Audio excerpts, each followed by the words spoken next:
Ayan, hello po mga ka-Team EDSIS. Ang topic po natin, itong si Edu ay malaki nga po yung respeto niya kay Viancy at agad na ipinagpaalam niya nga po ito. So, alam naman po natin, itong si Edu ay napakarespetado po talaga, napaka-humble. Kahit ang pinsan niya na si Kalinga Prab ay napapabilib na din po sa pag-uugaling meron si Edu. Kaya patuloy po natin suportahan si Kalinga Prab, Kuya Val at ang buong team. Huwag po natin skip ang kanilang ads para sa ganun nga po ay marami pa pong kababayan po natin ang kanilang matulungan, kanilang malingap.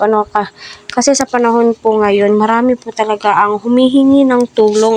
Kaya minsan na napakaswerte po ng mga natulungan nila Kalinga Prab.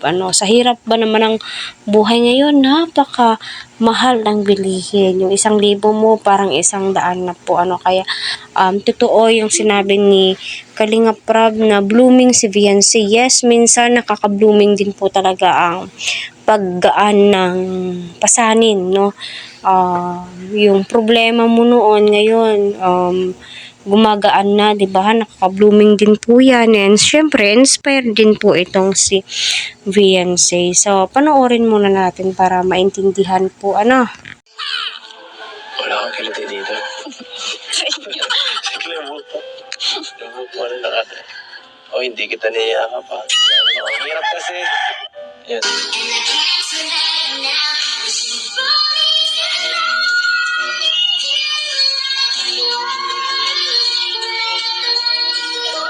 Yun po mga kalingap, no, napanood po natin na napaka-sweet ni Kalingap Eds kay Viancy. Pansin ko, ibang-iba po ngayon si Viancy sa mga nagdaan niyang ka-love team.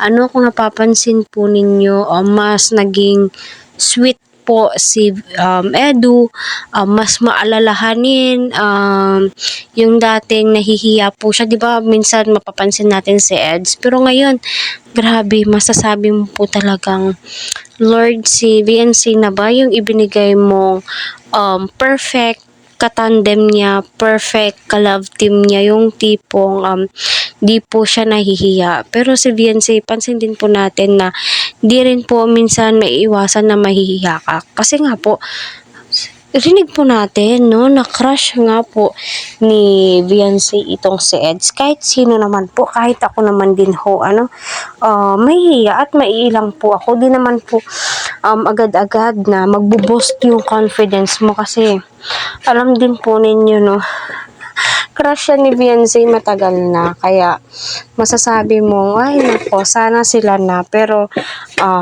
di naman po tayo makakapag-dikta. So tadhana na hong bahala sa kanila. Tadhana na po yung bahalang gumabay sa kanila. Ang sa atin lang ngayon ay gabayan po natin through positive ways, positive comments, kasi alam naman po natin lahat na mga Kalingap Angels ngayon ay napaka-aktibo na din ho sa social media. Kita naman po natin kung papaano po sila, no? Lalong-lalo na po itong si Viancy is kita po natin na always po siya nasa live ni Edu.